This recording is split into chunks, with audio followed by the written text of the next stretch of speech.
Hello, everybody. This is Roger Durling, Executive Director of the Santa Barbara International Film Festival, and welcome.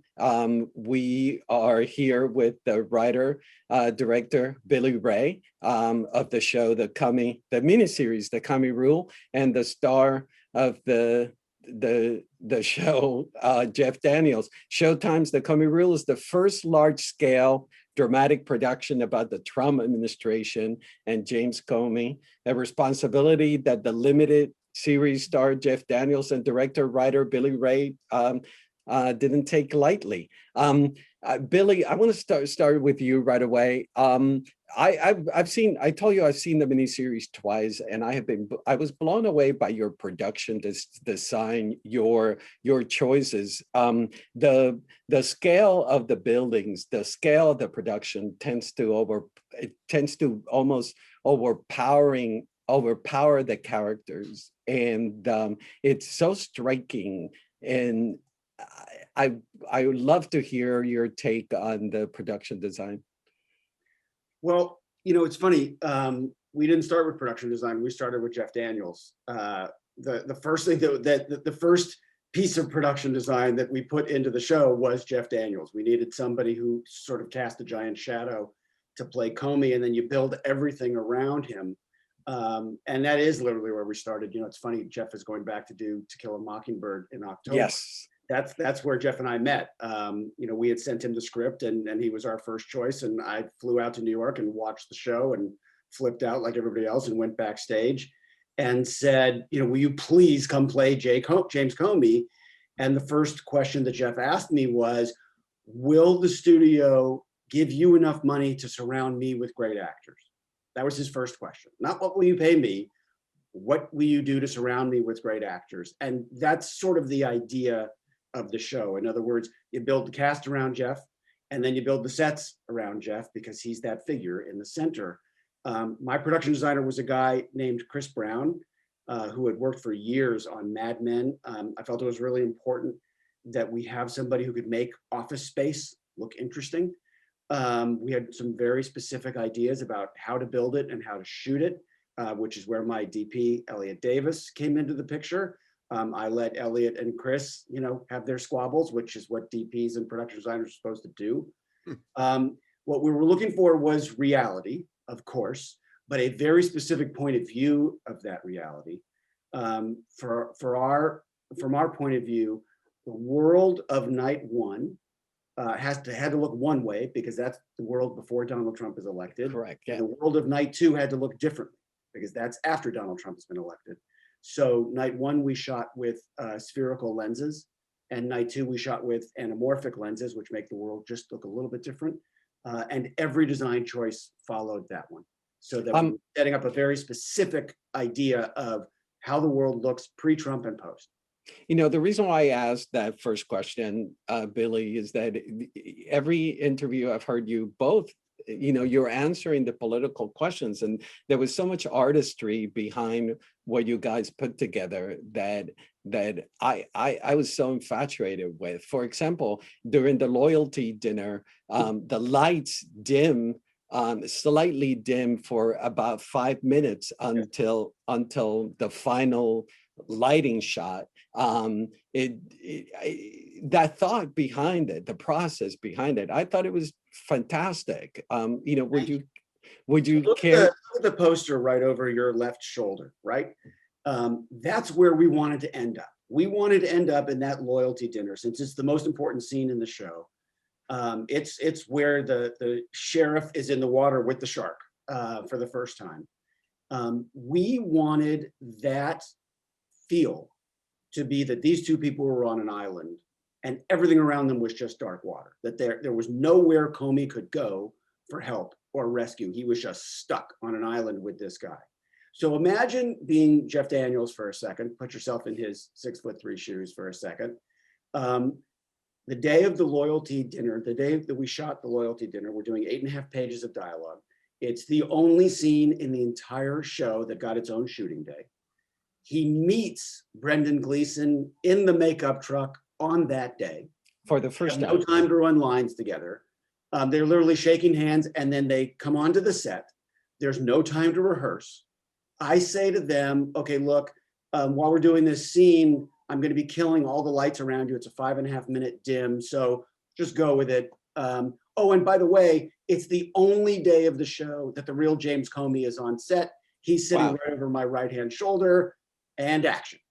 That's how we did the loyalty dinner. And that lighting gag, which I was really happy with, it was just beautifully done by the crew. And no one's ever asked me about it, which is how I know that it worked. That was the degree of difficulty that Jeff and Brendan were facing on that day.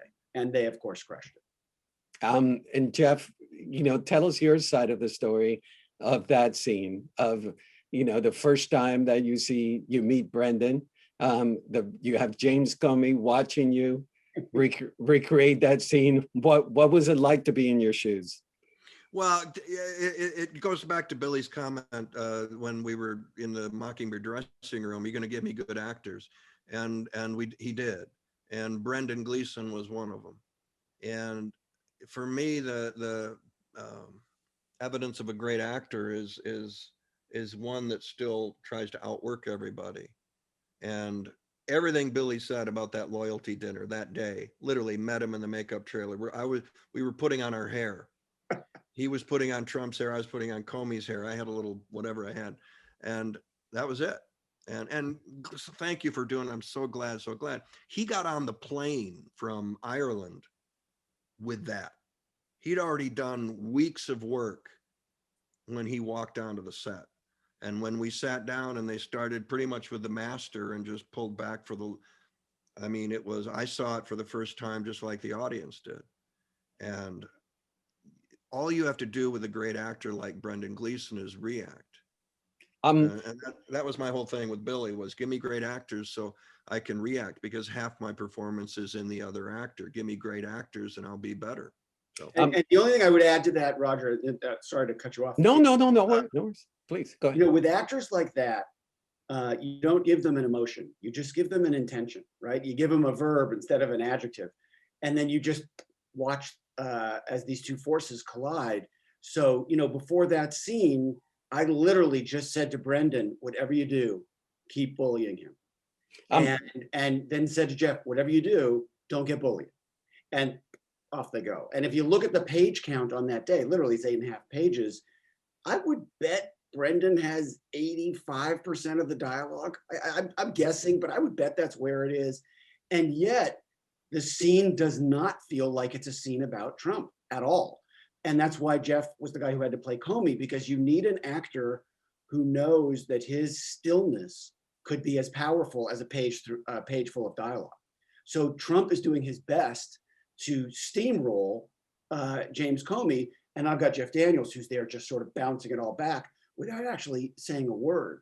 And that's the dynamic of the scene. That's actually the dynamic of their relationship.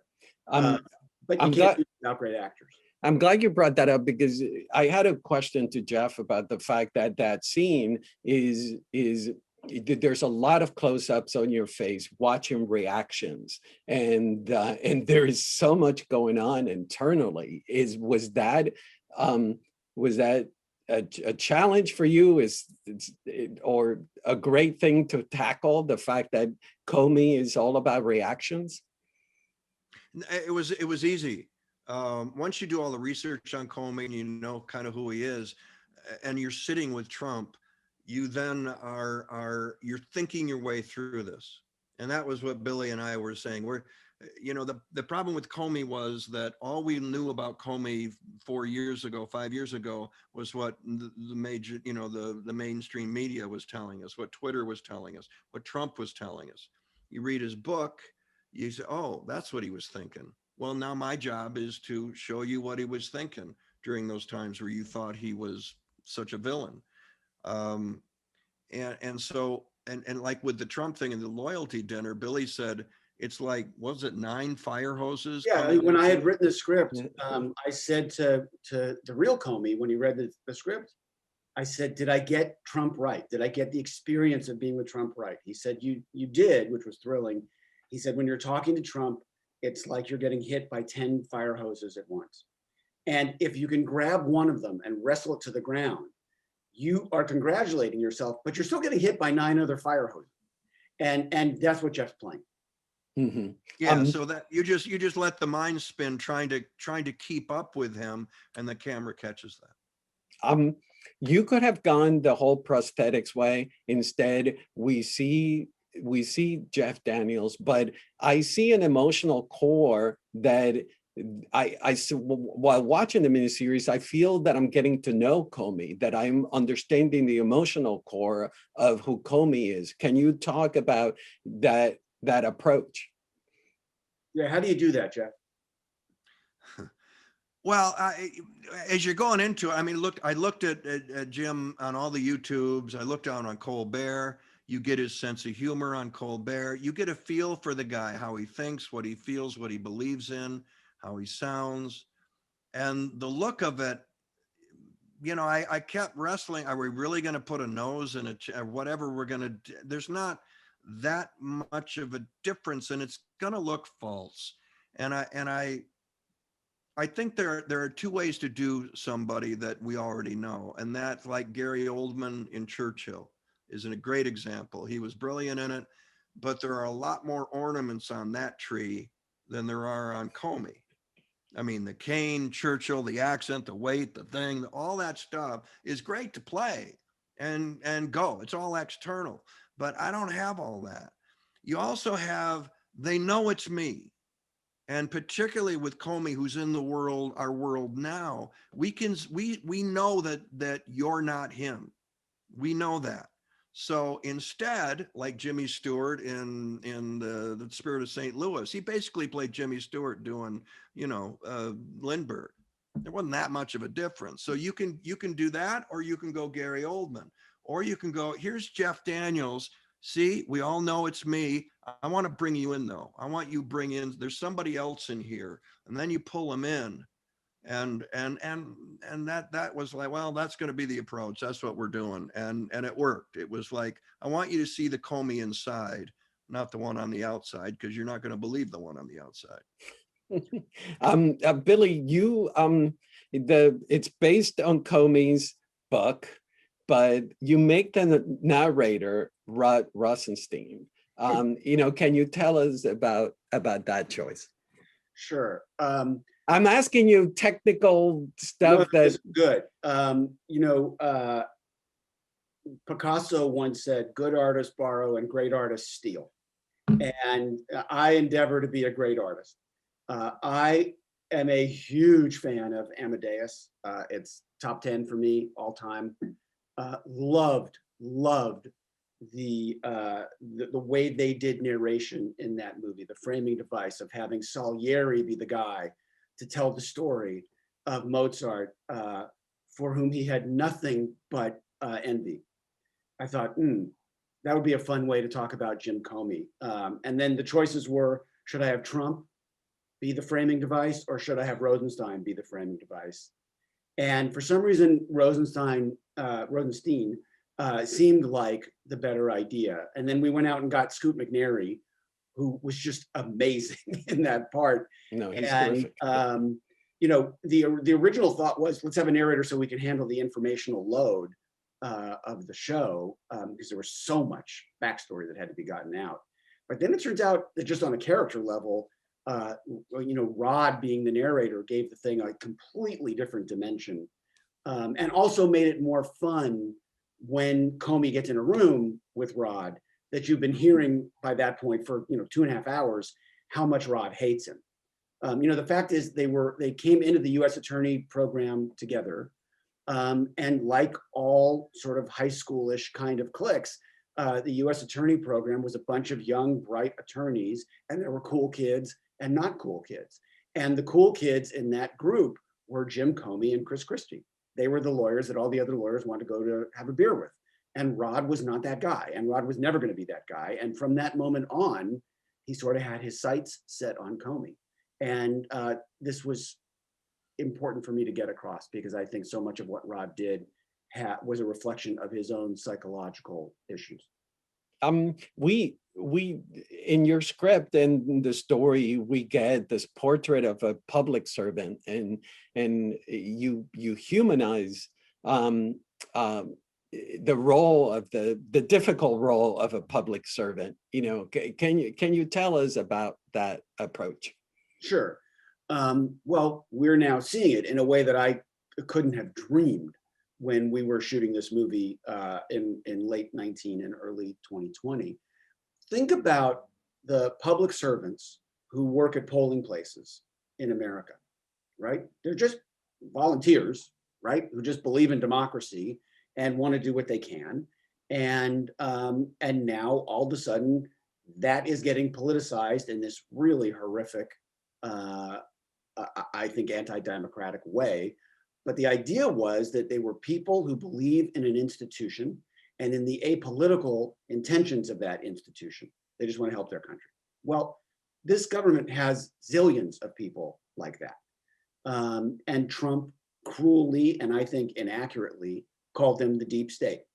I wanted to write a love letter to them. I wanted to talk about the James Comeys and the Andy McCabe's and the Peter Strzok's of the world, who are pilloried by the Trump administration as somehow being zealots of one kind or another. The only thing they're zealous about is their love of country, their love of democracy, and their desire to protect the institutions that make that democracy possible.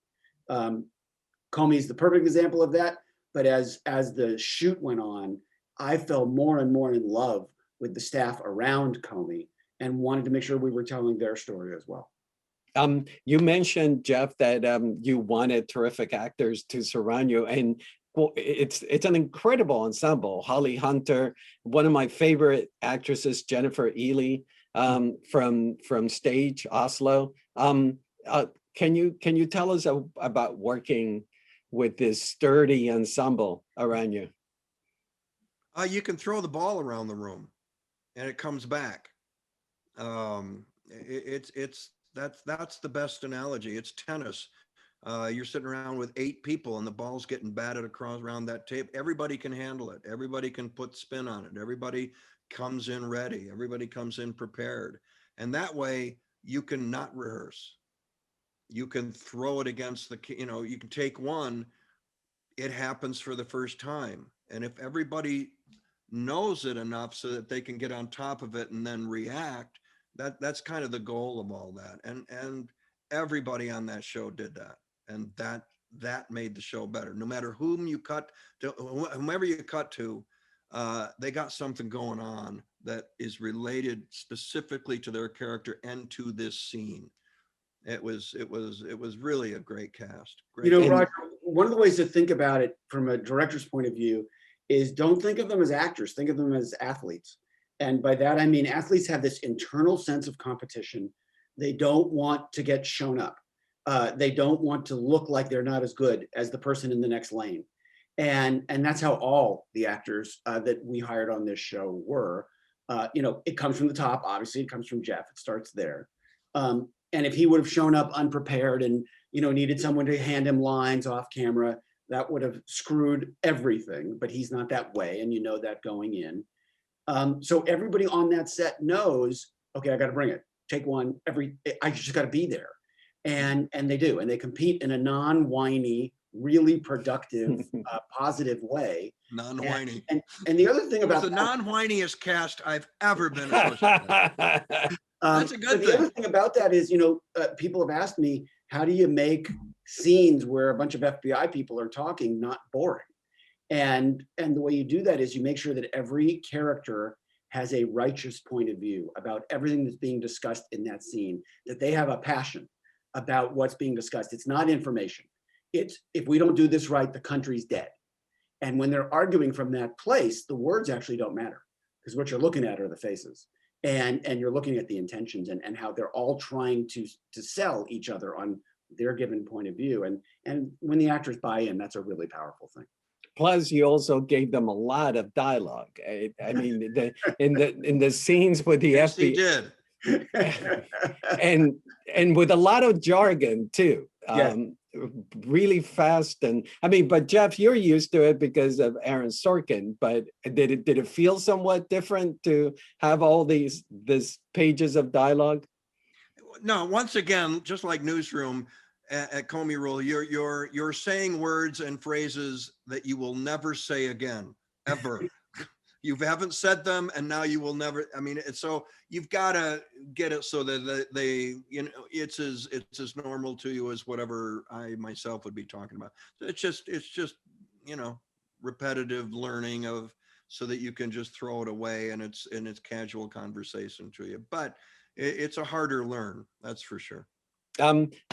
Billy, the script, I'm a big admirer. You know, there's a Shakespearean quality to it. I love the fact that there's an act one, there's an act two. You mentioned that it's, you know, visually they're different. You also don't introduce Trump till act two. You know, was that, you know, can you tell us about that choice and the structure of the script? So we're back to Picasso again, and you know, great artist stealing.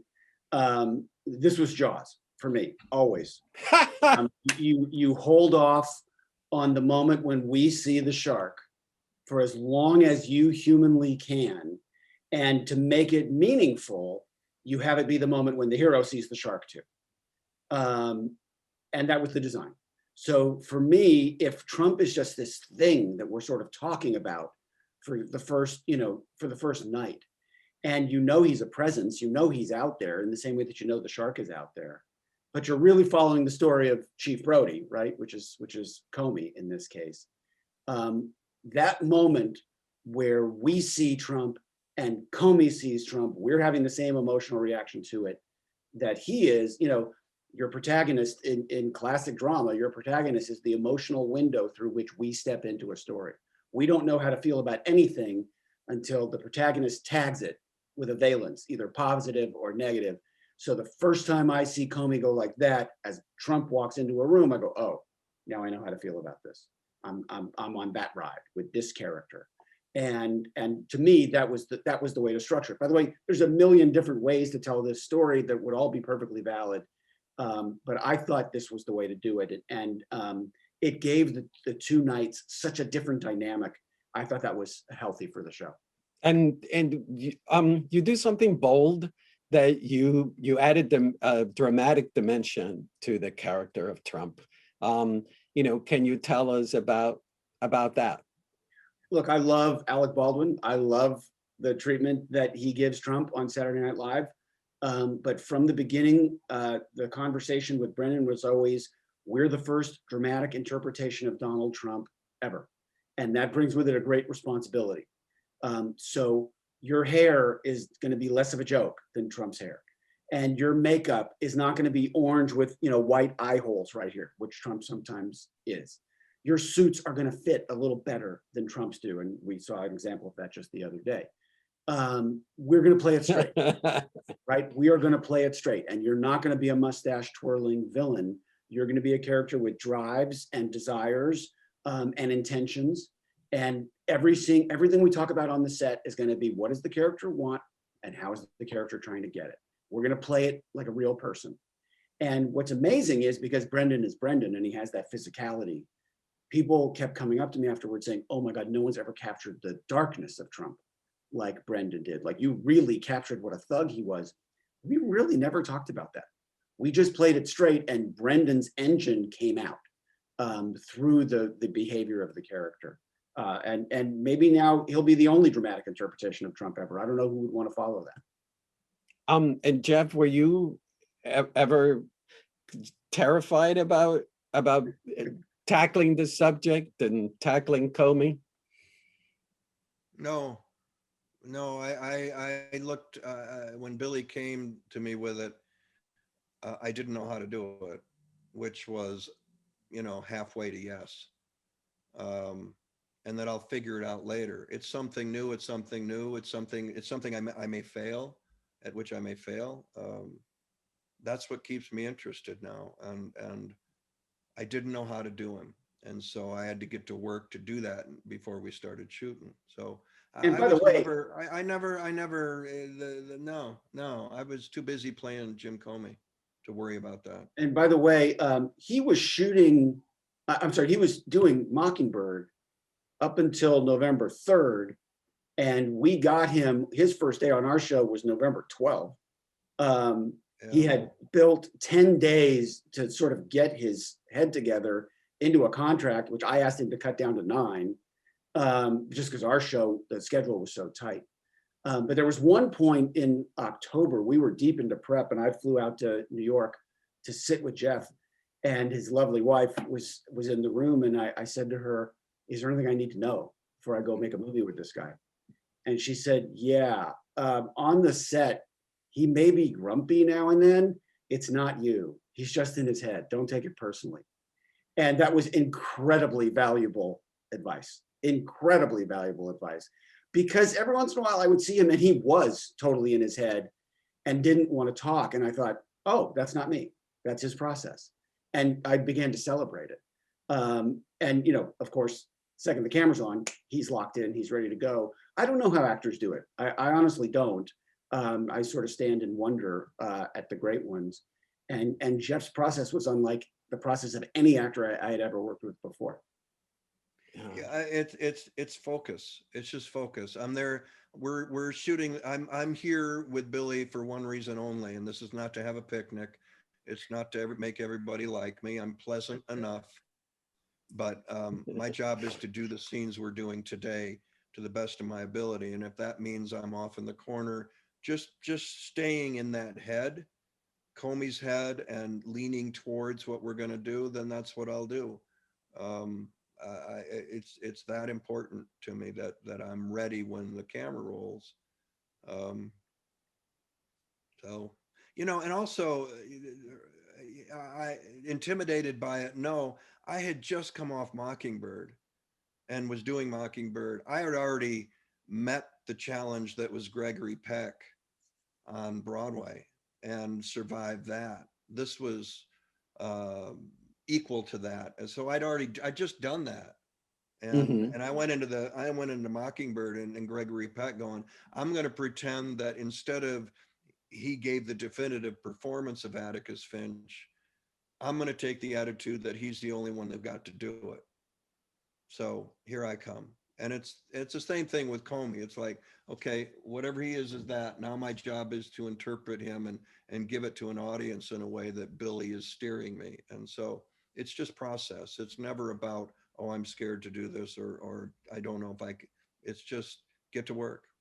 I mentioned earlier that I've seen the piece a few times, and the first time I saw it was before the election, and your piece affected a national conversation, the release of it, and I saw it recently, and my feelings had. I mean, I was still so furious about what has been happening. My question is, how have you guys making this? How has it changed your perspective, if anything, about our current political state? You want to take that one first, Jeff? Yeah, the short answer for me is we now know what apolitical looks like. And that's what started with Sally Yates. It started with Jim Comey.